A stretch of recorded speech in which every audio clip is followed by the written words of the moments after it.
L'apogée d'Amarante désigne le rituel qui fit basculer le destin de la Terre, la faisant passer de l'ère 1 à l'ère 2. La même dénomination est également employée pour désigner la période de translation planétaire de 44 ans qui en résulta. Le 24 décembre 2044, une coalition de cultes nommée les Missionnaires du Chemin tente d'invoquer leur déesse stellaire Amarante en effectuant une série de rituels innommables. Malgré les années de préparation, ce dernier échoue en attirant toutefois l'attention d'une autre entité cosmique, que les hommes appelleront par la suite Iblis, présage de la fin des temps. Le ciel étoilé se met alors à tourner de plus en plus vite pendant de longues heures. Puis, telle une bulle qui éclate ne laissant aucune trace de son existence, il disparaît. Il ne reparaît pas la nuit suivante, ni celle d'après, ni toutes celles qui vinrent durant les 44 années qui lui succédèrent.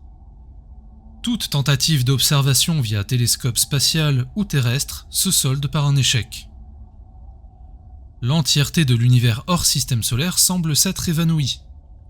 Seul le Soleil, la Lune et les autres planètes du système solaire sont toujours là.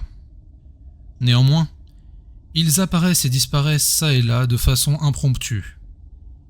Parfois, la nuit tombe pendant plusieurs jours sans crier gare. Parfois, le soleil ne se lève tout simplement pas à l'aube.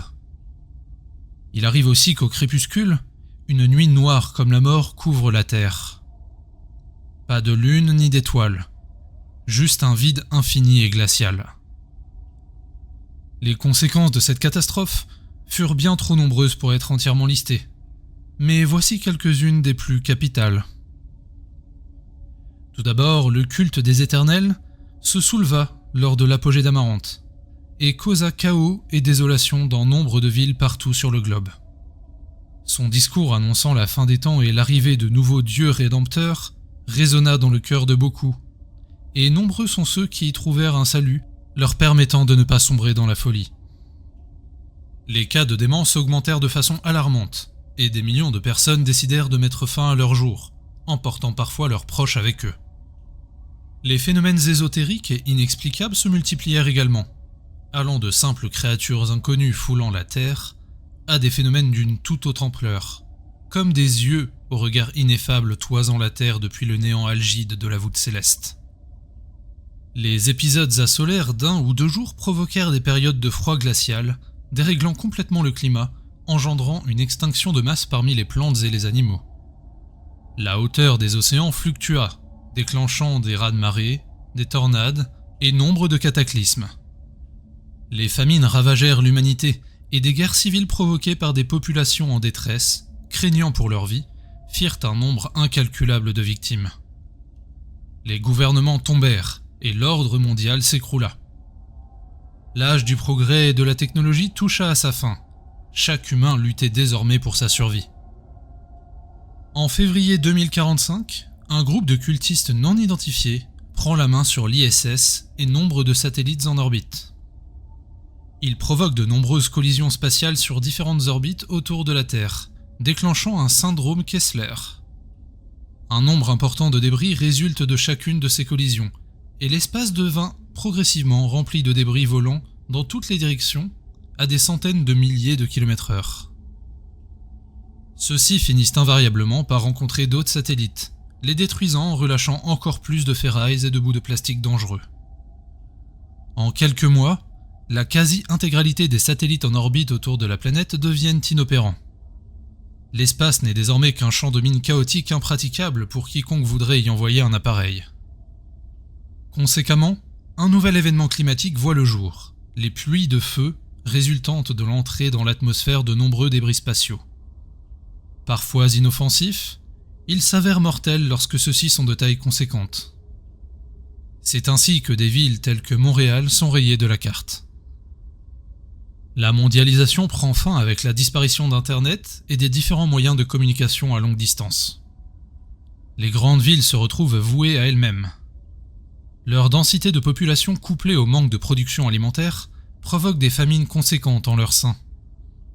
L'ordre établi disparaît et des mafias prennent parfois le relais, guerroyant entre elles pour les contrôles des quartiers ou des immeubles. Le cannibalisme devient monnaie courante, et les hommes, femmes et enfants finissent par devenir de simples perspectives de nourriture potentielle. Une grande partie de la population décide de fuir cet enfer, et de nombreuses communautés et petits villages voient le jour. Certaines tentent de garder contact entre elles pour s'entraider, mais cette ouverture d'esprit comporte de grands risques et résulte souvent en un désastre lorsque les personnes aux mauvaises intentions en profitent. Ainsi, la majorité des villages finissent par se couper du monde extérieur et vivent en autarcie en défendant leurs frontières. Parmi les survivants, les communautés les plus tenaces sont celles suivant les préceptes des cultes ésotériques. Ils donnent à leurs ouailles un sens à leur vie dans ce chaos perpétuel.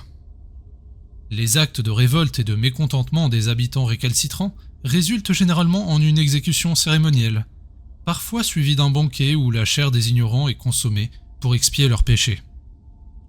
Les actes les plus immondes sont perpétrés et reproduits dans de nombreux hameaux. Les dieux vénérés varient grandement d'une localité à l'autre, mais petit à petit, les peuples perdent tout ce qui faisait leur humanité. L'obscurantisme et la barbarie remplacent la science et la justice, et l'espoir devint une denrée aussi rare que la technologie. Alors que les humains se dispersent, des créatures de cauchemar font des apparitions de plus en plus régulières.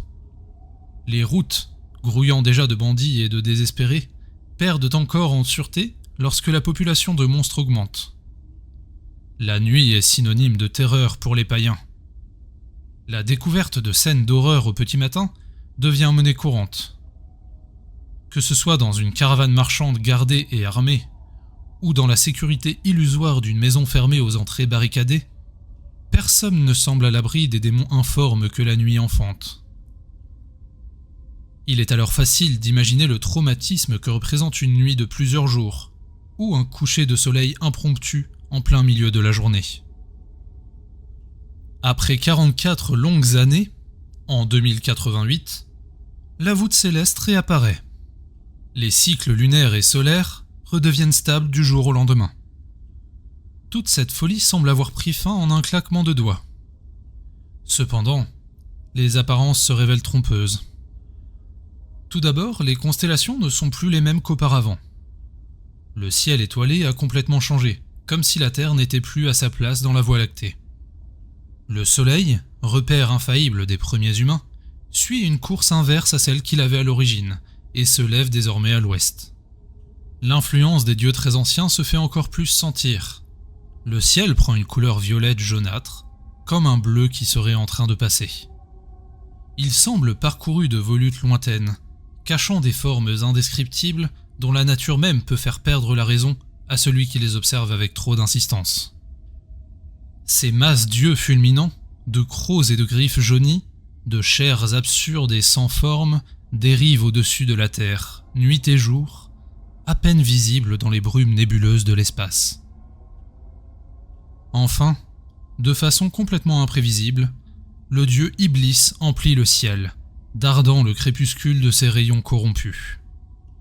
Lors de ces nuits maudites, le voile de la réalité semble se délier et les lois de la physique plier sous la volonté de la déité cosmique. Un millier d'yeux vous épient, leur regard sardonique vous traverse la poitrine, vous corrompant de l'intérieur. Des paroles mielleuses flottent dans l'air en vous invitant à le rejoindre et à transcender votre mortalité. Le corps de la bête, haut dans le ciel, est habité d'une vie propre, se mouvant parfois telle une mer de liquide vert platine, arborant d'autres fois ce qui pourrait être assimilé à un rictus machiavélique, bardé de dents d'agates irrégulières. Reprenant un folklore ancien, ces nuits furent nommées Nuits de Walpurgis, et la créature, Iblis. C'est ainsi que pendant les centaines d'années qui s'ensuivent, l'humanité tente de survivre sur cette terre dévastée, véritable enfer ayant pris place dans la réalité.